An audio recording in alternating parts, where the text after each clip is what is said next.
episode 20, chapter 3 of the Daily Growth Discipleship podcast. I'm Chris Lambert. And I'm Josh Havens. We're on a journey to learn what it means to live a lifestyle of discipleship. We're glad you're joining us and hope that as you set aside this time for God, that He will help you grow today in the everyday moments of life. On this chapter of the Daily Growth Discipleship podcast, Josh and I are going to be talking about what may be a dangerous subject. We're going to be talking about books and some of our favorite books. And the reason why this is dangerous is because I don't know if we can limit it. So we're going to try to get done with this in about 15 minutes. And so let's see what happens. So the idea is we want to explore some of the books that we have found most helpful for our own discipleship lives, some of our favorites of all time, some of the favorites that we've read in the last year or so. So, Josh, where do you want to start? Let's talk about our favorite all-time books. Let's do that. So, favorite all-time book. The favorite all-time book, the one that just it's always in your head, or you continually come back to it. You read it, and it changed your life. Okay, so here's the problem that you were talking about right off the bat. It's popped up its head, and it's already right there. I knew it was going to happen. I'm gonna pick a nonfiction and then a fiction. Oh, well, no, I do believe in because I think that's legit. That's legit. That's right. So we'll start with the fiction. My favorite fiction book of all time would probably have to be The Last Battle by C.S. Lewis. It's the last book in the Chronicles of Narnia series, and it's a little bit of Lewis's eschatology mixed in with really his whole view of how God interacts with the world.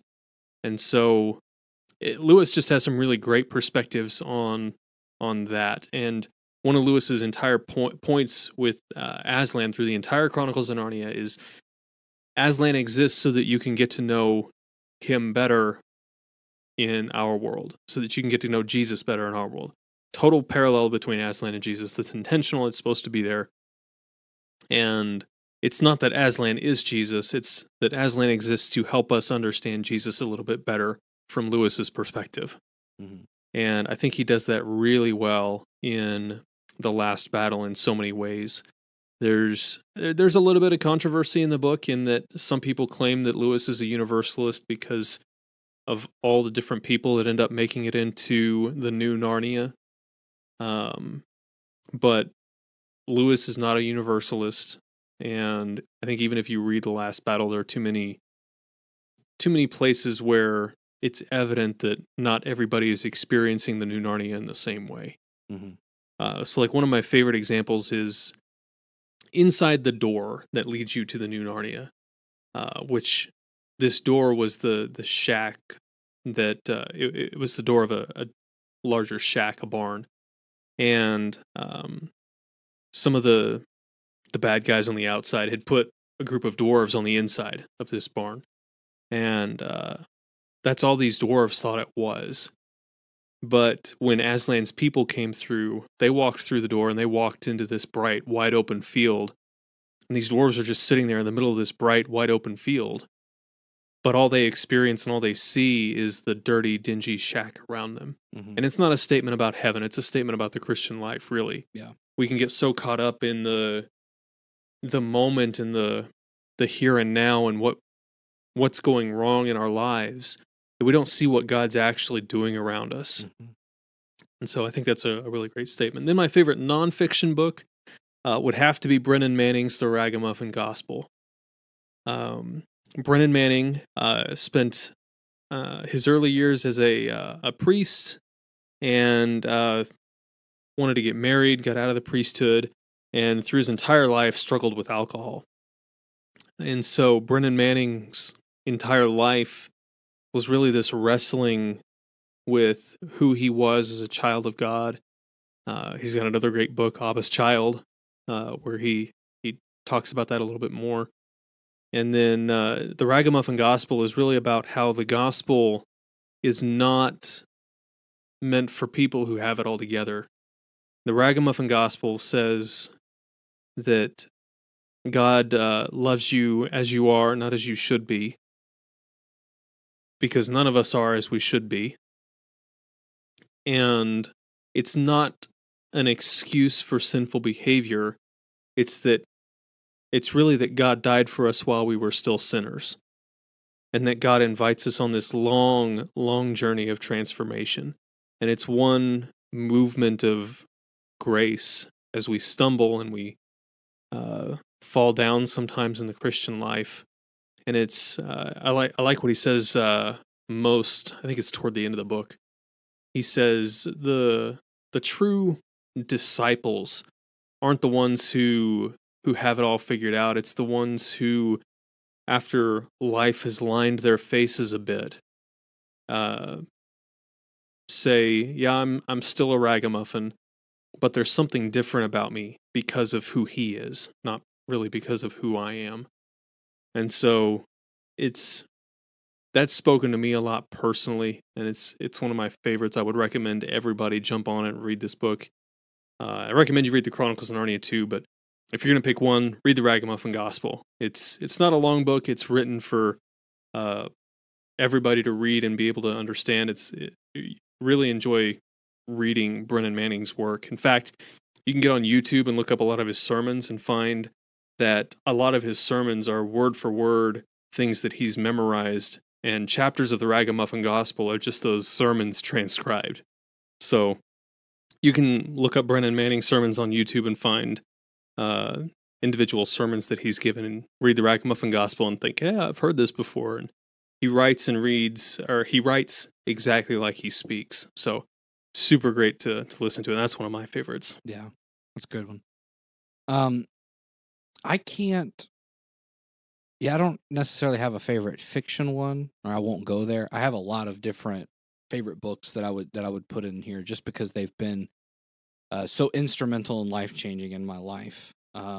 I think the one that I'm going to talk about right now, I just was looking through my Kindle app on the phone and found this one that I sometimes forget about, which seems weird until I see it, and then I say, oh yeah, no, that one. It's called Mere Discipleship by Lee Camp. And what I like about the book the most, so you kind of recognize Mere Discipleship as sort of a play on Mere Christianity from C.S. Lewis. By the way, C.S. Lewis is also a good one, Mere Christianity. But the Radical Christianity in a Rebellious World is the subtitle of this book. And the reason why I would choose this book over some of maybe the others is because this guy is also a student from a lot of those other books.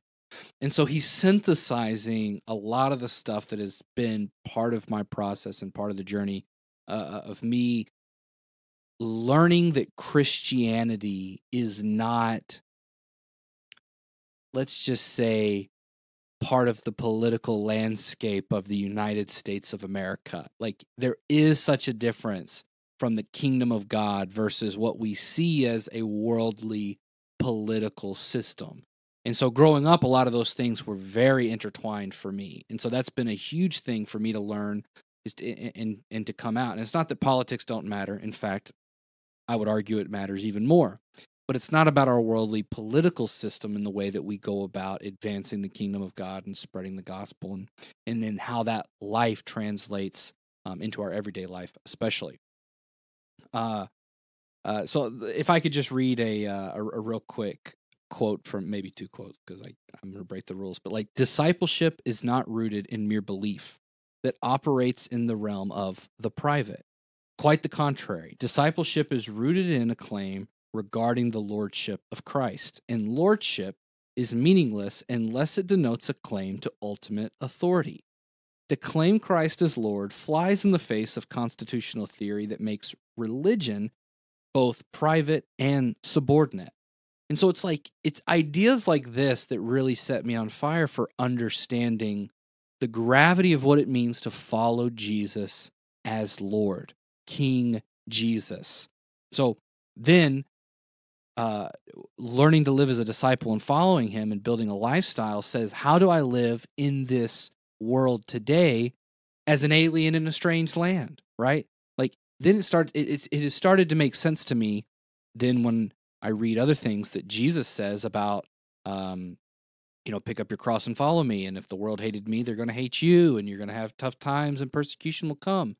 Because again, growing up in the South in the United States, it's kind of like, oh, well, like everybody's Christian. I mean, that's the culture. Like, so everything is good to go. And so, yeah, learning how countercultural Christ and the lordship of Christ, that proclamation of his lordship really has been a huge part of my development. And then again, the breaking away from it just being a belief system, which is translated heavily into what we're doing here at Daily Growth Discipleship. It's not a belief system. It has to fundamentally be a lifestyle and a calling. And so, yeah, I'd say mere discipleship. So what then, let's look at like the last 6 months to a year. What's been your favorite book that you've read or looked at in the last 6 months to a year? For Christian books, I would say it's going to be, and the reason I only put the Christian books on there is because some of the other books they've been more fun to read, perhaps, but maybe not as life-changing. You Are What You Love by James K. Smith. It's actually a perfect follow-up for what I just got done talking about there with Lee Camp, because he starts to define why we do the things that we do. So a lot of what I've been reading and thinking about for the last 2 years around the idea of habits has really influenced me on how I put together my spiritual disciplines, the way I've sort of organized my spiritual life. And I think there's a lot of good value to that, incorporating habits and things like from Charles Duhigg's book, which was just a wonderful book for me to read just because he's an excellent writer.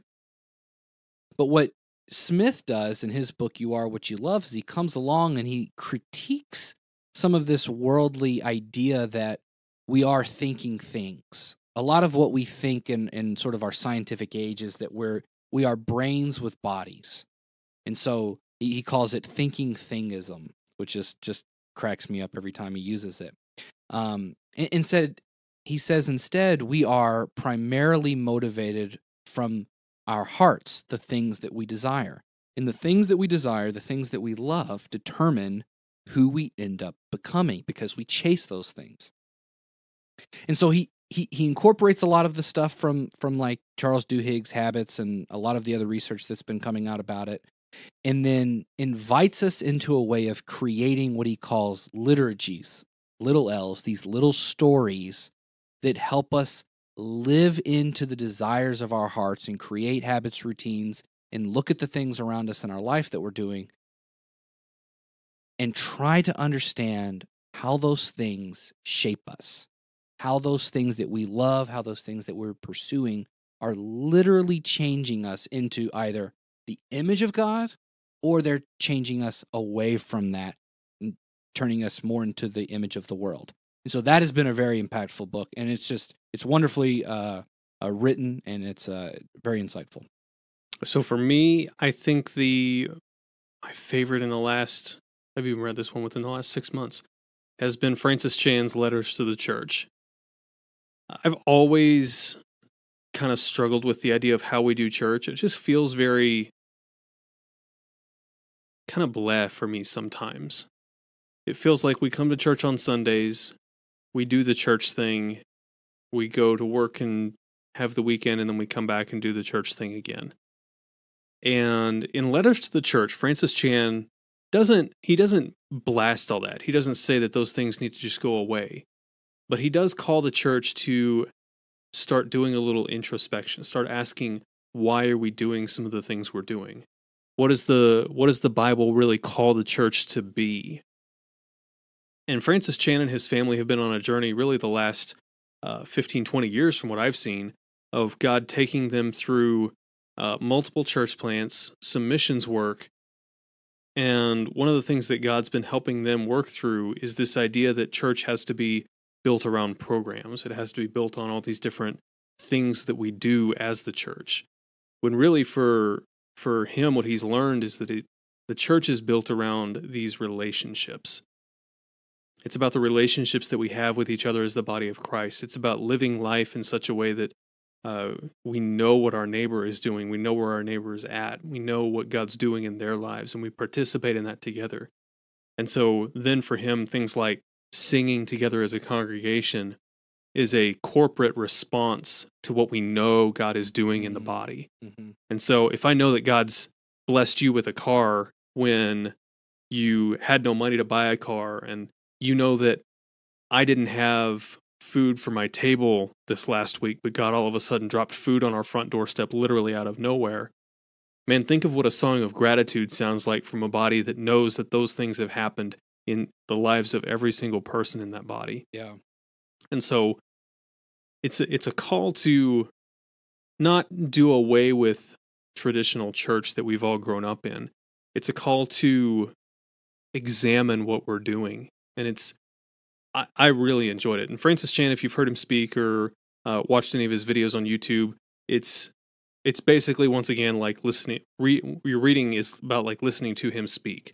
It's just a very conversational book. It's easy to read. He even kind of has these fourth wall breaks where he says, "Okay, stop. You probably just read that and didn't even think about what I just wrote. Mm-hmm. Go back and read it again." And so, and he nailed me on it too. Like I did exactly that, and he caught me in the middle of it. And so it was a great read, very, very thoughtful, and it's helped me a lot. So it's awesome. Any books come to mind? It's just for like their super practicality. If somebody's just wanting to pick something up, and maybe it's a quick read, but then there's a lot of takeaways. Like, so some of the books that we've read or we've talked about so far are really heady, and especially my books have been really heady, and so they've primarily helped me just work through thoughts that then end up working themselves out. But if we could take like 30 seconds or 60 seconds and recommend some books that are very practical and have some really good takeaways. Does anything come to mind? Yeah, we actually talked to a few episodes ago, Russell Verhey. And he wrote a book called The Conversationalist. So a few years ago, Chris and I and another friend of ours, Brandon, started a podcast and a website called Theology in Progress. And our entire philosophy was, let's have honest and open conversations about the things that we struggle with, because the truth can be questioned and we can grow by asking those questions. And so we've always been intrigued by this idea of having conversations like this. And Russell's book is the book, I think, on having simple conversations. I mean, he talks about different levels of conversations. You don't have to have a professional coaching license. You don't have to have this all figured out.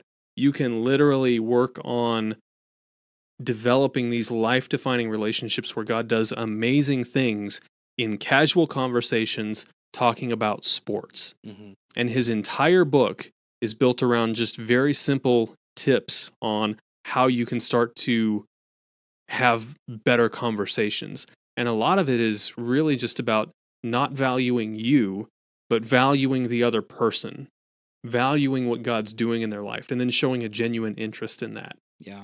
And he walks you through how to do a lot of that stuff in a very simple way. It's very easy to read, and it's got a lot of really practical tips and applications. So I would highly recommend that. That is a really good one. So, oh man, it just jumped to 3. Okay, let me say. So in a previous chapter, I talked about The Common Rule by Justin Earley. That's a really, really practical book. That's a really great one. The other one that I would suggest that's really practical is How to Grow by Daryl Dash. And so that book is just, it gives you a really good introduction to the gospel. And I say introduction, a lot of times when we hear that word, we think elementary, but it's not elementary. It's a really good, this is the gospel presentation, and then shows you how to live out of that so that you can grow every day. But then the last thing that I think has been one of the most practical takeaways from our podcast thus far, 20 episodes, is to explore the Enneagram. So if you have not looked into the Enneagram, first off, you can go back and you can listen to our conversations with Christopher Hewerts or with Adele Calhoun, who's also got a book on the Enneagram. And you can check out either of their books or both.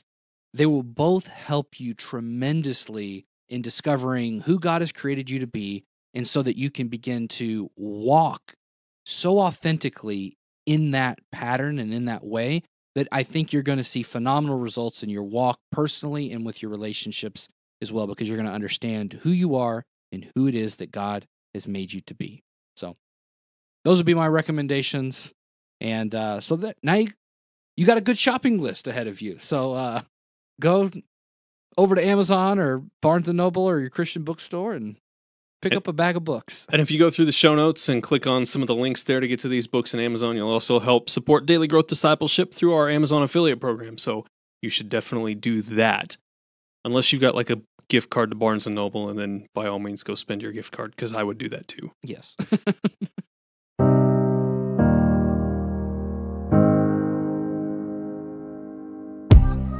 How can you create a lifestyle of discipleship? Most Christians think discipleship is a program or a few practices thrown in at the beginning or end of the day. But we want to help you create a lifestyle where walking with Jesus throughout the day is not only possible, but natural. And we have a tool that's going to help you do just that. It's called the Daily Growth Journal. It's a guided journal that's going to help you become secure in your identity with God and authentically walk with Him in your daily life. Growing daily in your walk with Christ is possible if you cultivate a lifestyle of discipleship. And the Daily Growth Journal will help you do just that.